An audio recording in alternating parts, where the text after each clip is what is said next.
Now, Tiger Woods has become a one-dimensional golfer under coach Sean Foley, according to the world #1's former mentor, Hank Haney. That was one of the headlines to come out of a fascinating chat between Haney and our Golf Show reporter Brenton for this week's Golf Show. Take a look at this.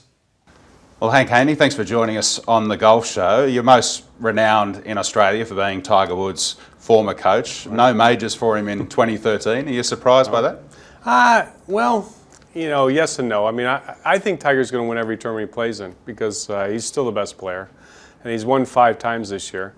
But it's hard to win major championships. Does he prepare well enough for a major, though? Well, I mean, I heard he prepared really hard for the last couple. You know, it's one of those things that I think probably when they play courses that he hasn't played before or hasn't played a lot, it's more difficult for him because he's a great putter when he knows the greens.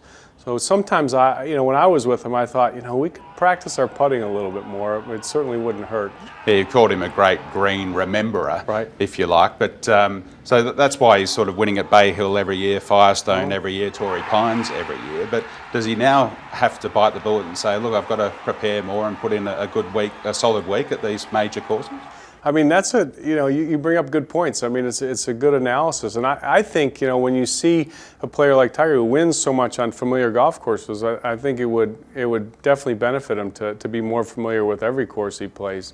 Yeah, and the thing that might be killing him in majors is the driver. Do you think it's a big issue, the fact that he's got to get it on the short grass, and he is able to do that at a Bay Hill and other courses where he goes well, but when he goes to the majors it's a bit tighter, he's not able to tighten up the driver?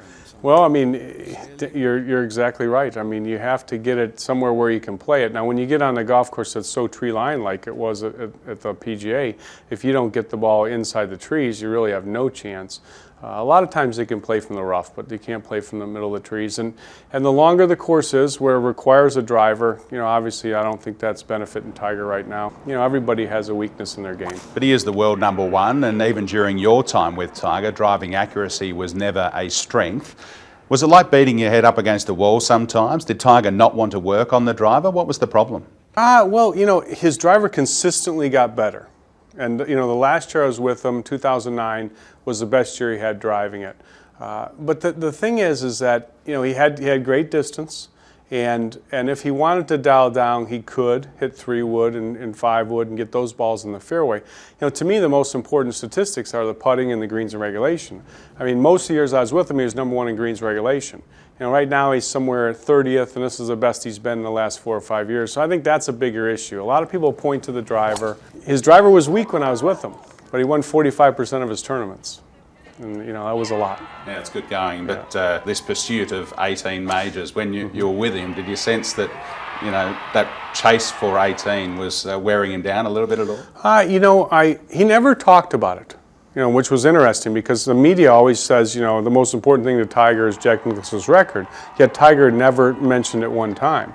But I could definitely tell that whenever he got to a major championship, there was a different mood, a different air about him, and you could tell that you know, there was pressure. And oftentimes, you know, it came out on his first tee shot. Oh man, that's a very poor shot by Tiger. Do you think he'll get there? Well, I mean, I think he can. You know, do I think he will, or do I think the odds are with him? No, I don't think the odds are with him. You coached him for 6 years. What were there moments when you butted heads on certain things? Like Johnny Miller once said in commentary that we're not trying to win a bench press competition out here. Did you think Tiger got too big? That was something that you know, Steve Williams and I discussed, you know, occasionally. But you know, there were times when maybe I thought he was overdoing it in the gym, but you know, he knew his body, and you know, he liked to work out. Another thing you mentioned in the past is the Dr. Galea, which was controversial, and there's big problems now with performance-enhancing drugs in the United States, but not an issue for Tiger. I never had any, you know, idea that Tiger would ever do anything or did anything. I don't think that was ever anything that ever happened. And I've said that many times. But I was with Tiger a lot. I was with him 110 days a year. I never even suspected anything. So no, I don't think Tiger's ever done anything. The stuff that you witnessed with Dr. Galea and Tiger, can you tell us about what you saw? Well, I mean, that's a blood spinning technique that they do that, many places, but they take blood out and they spin it, and then they take the plasma and they inject it into an area to promote healing. And that's a technique that many people are doing. It's just basically taking something out of your body and putting it right back in, and it helps to speed the healing. It's a process that people really think really works, and Tiger felt like it helped too. He just did that when he was coming back from surgery and his knee was a little slow coming along in certain spots.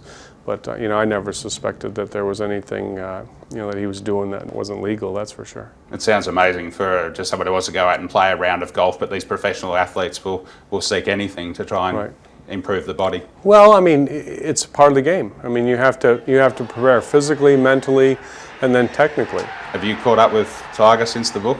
No, I haven't. Would you like to? No, I mean, not really. I mean, I had a great 6 years with Tiger. I mean, it was fantastic. I mean, I feel like incredibly privileged to have had the opportunity to work with him. I think he probably wasn't going to like it no matter what the book said. Do you look at some of these Aussie guys like Jason Day and Adam Scott and think, well, maybe I wouldn't mind working with them? Are you excited about what they can do on the golf course? Well, they've got great coaches, so I mean, I don't look at them and think, I could do better. I mean, I look at them and think they've got great coaches and they're doing a great job. I mean, Adam Scott's golf swing is, I think he's got the best swing there is. His ball striking statistics to me say it. His driving, because I put a lot of weight on driving distance. More so than accuracy, but he's great at both. He looks like he would be fun to work with, for sure. I'm sure he's a pleasure for his coach because he's a great young man. And Jason Day the same way. I mean, he looks like he's just a really nice guy and a great competitor. He puts himself in position. He hasn't gotten it done, but he doesn't back away.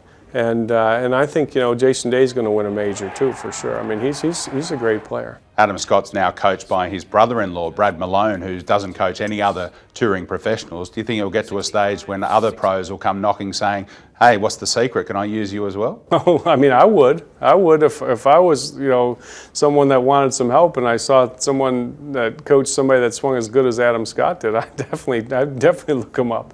I mean, there's great coaching in Australia. I mean, everyone in the United States has known that for a long time. And all you have to do is just look at the golf swings and the players to see that it's very obvious that there's a lot of great coaches here. What about Sean Foley, who succeeded you with Tiger? What's he done to Tiger's swing, do you think, since you had him? Well, I mean, I look and it's hard for me to say. I mean, I'm not there, so I don't really know what changes he's made. Things look a little different. He looks a little more one-dimensional to me. He plays a lot more cut shots. When I was with Tiger, we were really focused on hitting all 9 shots. You straight ball, low, medium, high, right to left, and left to right, low, medium, high, and he wanted to have all the shots to get to all the pins, to hit in all the situations from all different lies, all different winds. It seems like he's compromised his game a little bit now, and he shies away from the left pins a little bit, and is more comfortable playing the cut shot. His driving hasn't improved. And statistically, if you look at his game, I mean, statistically, he's not quite as good. And you've got a television show in the States now where you work with celebrity golfers trying to reduce their handicap, and this time around the guinea pig was Michael Phelps. Tell us about that. Yeah, I mean, it's been great. I have my show, The Haney Project, and we work with all these different great celebrities. So it's a great learning experience for me because they're all great achievers. Now, obviously, this year we work with Michael Phelps, and he's the greatest Olympian ever. And if there was a novice thinking of having their first lesson now, what should they expect from a really good coach when they turn up for their first lesson? Well, I mean, you got some great questions. I think that the most important thing is you have a plan. I mean, that's the thing that I always really focus in on. You have to have a plan that takes you from where you are to where you want to be. And, if you want to be successful to any level, I think you want to find a coach that hopefully has experience taking people to the level that you aspire to be to.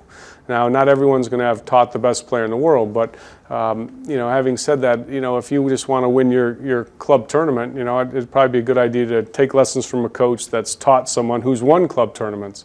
The plan and sticking to it is the most important thing. It's easy to see what somebody's doing wrong in their swing, but it's much harder to make a plan. And the plan is the key to success. And of course, you're out here for the launch of Crocs golf shoes here in Australia, an association you're really proud of. Absolutely.